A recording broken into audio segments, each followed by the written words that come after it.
세계에서 가장 위대한 문자는 한자와 로마자. 둘 다 3000년간 동서양 문명의 바탕이 되었던 문자로 특히 로마자는 전 지구적 문명의 발전에 크게 기여하는 바 있어 왔지요.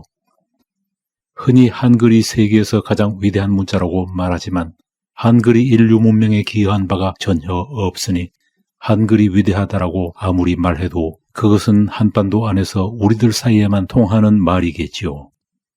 우리의 한글이 미래에도 위대한 문자가 될 가능성은 전혀 없는가? 한글이 세계 공용 문자가 되어 인류 문명에 이바지할 길은 없는가? 한글은 세계 제일의 훌륭한 문자다. 세종은 성군이다를 말하기에 앞서 한 번쯤은 생각해 봐야 할 문제가 아닐까요? 애초에 세계 공용 문자의 가능성을 갖추고 탄생한 한글.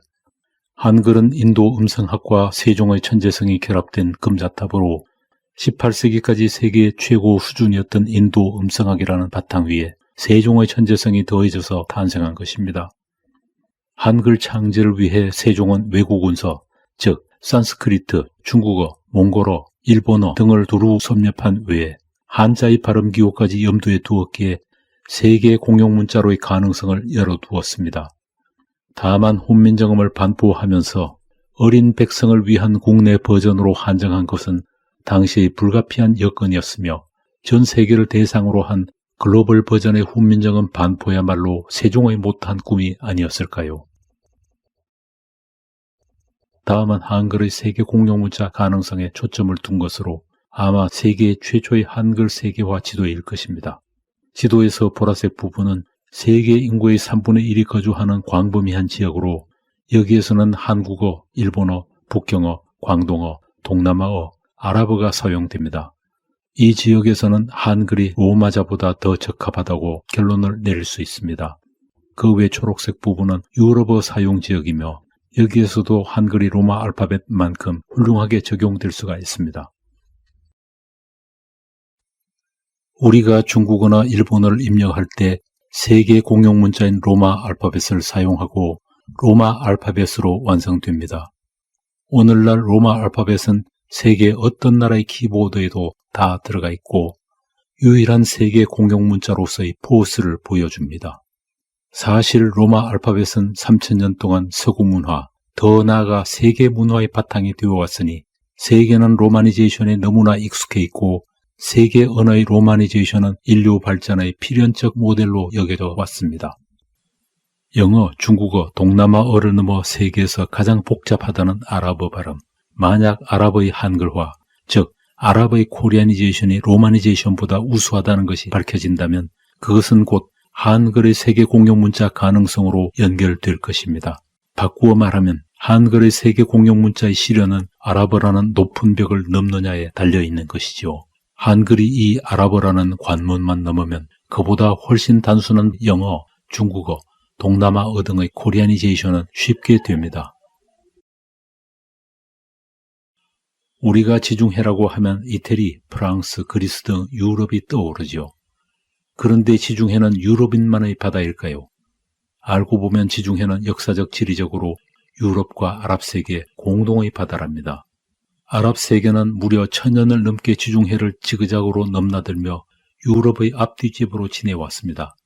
따라서 무역, 군사, 문화 교류 등 유럽인들과의 긴밀한 접촉으로 자연히 아랍의 로마니제이션은 1000년 이상 또한 광범위한 지역에서 지속해 왔습니다.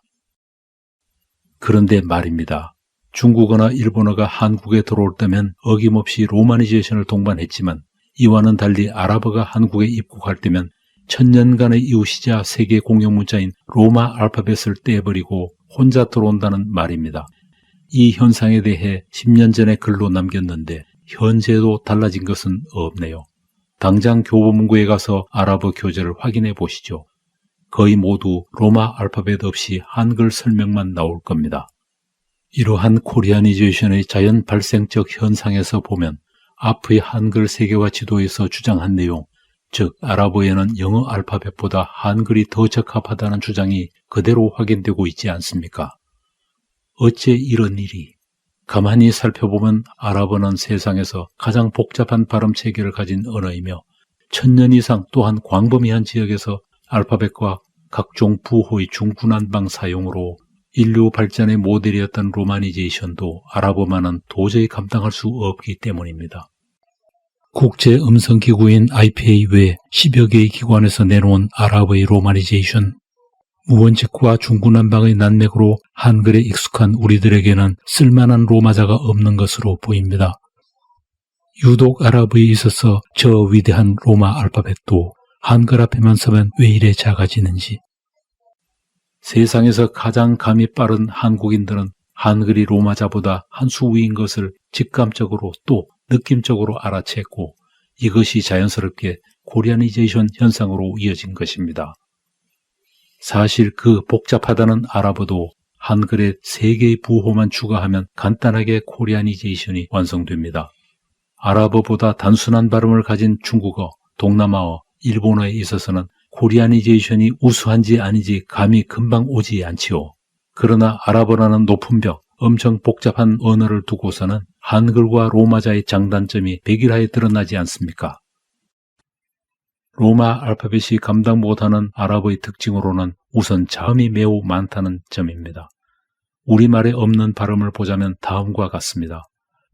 우선 FL 발음. 지구상 대부분의 지역에는 있지만 한국과 일본에는 없는 FL 발음이 있고요. 그리고 J 발음과 다른 Z 발음이 있습니다. 또 TH 발음에도 영어에서 보이는 2개의 발음이 모두 있고요. H 발음에도 2개의 다른 발음이 있습니다. K 발음에도 K와 KH 2개의 다른 발음이 있습니다. 로마자에서 벗어난 문자는 이게 다가 아닙니다. 인두음이라고 하여 독특한 발음이 있네요. 아라비아를 발음할 때 첫 번째 아와 마지막 아는 완전히 다른 발음입니다. 아라비아, 살라뭇 알라이쿰 이렇게 발음합니다. 아랍어 숫자를 보면 아랍어 발음의 특징이 두드러집니다. 이런 와히드, 우리가 아는 H 발음이 아닙니다. 2, 3, 8은 이스난, 살라사, 사마니아. 여기에는 우리말에 없는 TH 발음이 반복되네요. K는 함사, 단순한 K 발음이 아니고 KH 발음입니다. 6은 그냥 시타. 나머지 숫자 4, 7, 9, 10을 보면 죄다 앞서 말한 인두음이 들어가네요. 아르바, 사마, 디사, 아샤라. 숫자를 처음부터 반복해서 읽어보면 와히드, 이스난, 살라사, 아르바, 함사, 시타, 사마, 사마니아, 디사, 아샤라 이렇게 됩니다. 또 다른 아랍어의 특징을 보겠습니다. 자하바트 ummi 일라 두카니 필 마사이. 자, 모두 음절로 끊어져 있지요. 심지어는 아예 끊어서 읽으라는 함자라는 부호까지 있어 자주 사용되는 것을 보면 아랍어는 한국어보다 더 심한 음절어로 보입니다. 여기 예문에는 알리프라는 문자 위아래 모두 3개의 함자 부호가 있는 것을 볼 수 있습니다. 이러한 아랍어의 특징은 음절 글자인 한글과 궁합이 잘 맞고 아랍어는 로마니제이션보다 코리아니제이션이 더 적합하다는 결론에 이르게 됩니다. 이렇듯 복잡하게 짝이 없는 아랍어에도 간단한 부호 3개만 덧붙이면 한글에서 완전하게 표현됩니다. 나아가 아랍어보다 훨씬 단순한 영어, 중국어, 동남아어는 부호 하나만으로 코리아니제이션을 쉽게 완성할 수 있습니다. 이 방식은 당장 컴퓨터화가 가능한 유일한 방식일 겁니다. FL 발음의 절해고도. 우리 한국어와 일본어는 비슷한 언어일까요? 아니면 전혀 다른 언어일까요? 한 가지, 두 나라 모두 FL 발음에 있어서 절해고도라는 점입니다. 얼마 전 단체 여행간 라오스에서 사온 망고 가공품입니다. 포장지에는 라 팔랑이라는 상표명이 붙어 있네요. 사실 이 FL 발음은 전 세계에서 아주 널리 쓰이는 발음이지만 한국과 일본에는 이 발음이 없습니다. 그 밑에 적혀있는 나라 이름 라오스를 보겠습니다. 우리말에서는 단어의 맨 앞에 L 발음이 올 수 없으니 라오스를 라오스로 바꾸어 읽게 됩니다. 라도 한국인에게는 라 하나의 소리만 됩니다. 한국과 일본에는 L 발음이 없습니다. 전 세계에서 사용되는 F와 L 발음이 우리말에 없으니 당연히 한글로도 표현할 수가 없지요. 영화 닥터 지바고의 첫 장면입니다. 시집의 제목이 그의 연인의 이름을 딴 라라. 러시아 문자도 로마 문자도 L과 R은 서로 다른 글자를 쓰는군요.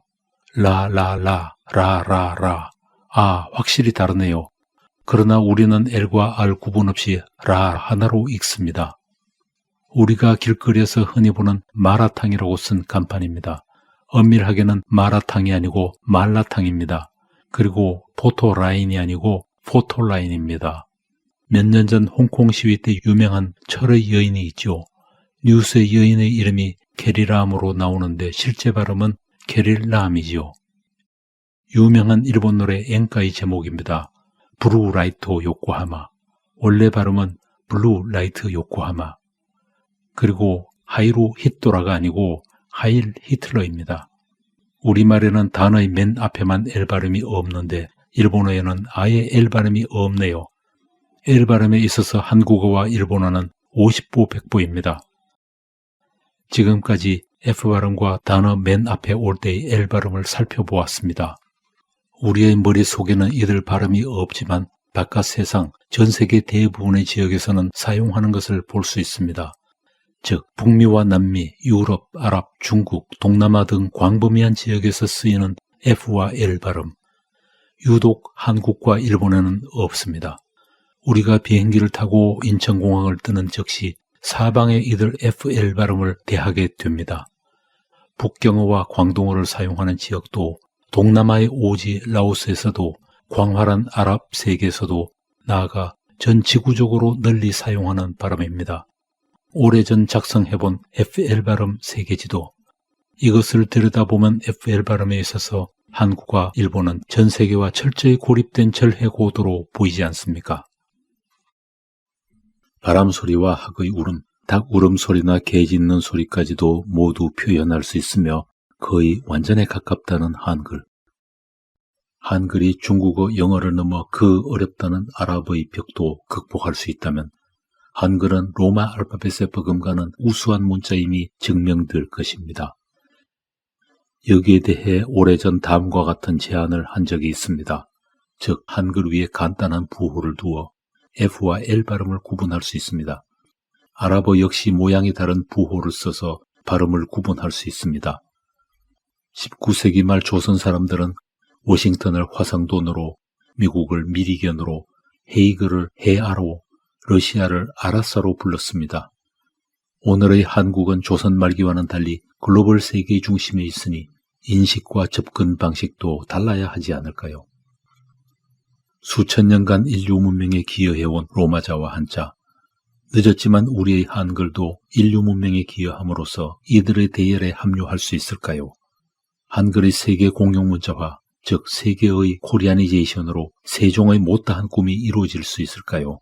한글이 세계 공용의 위대한 문자로 다시 태어나는 날이 오기를 고대합니다.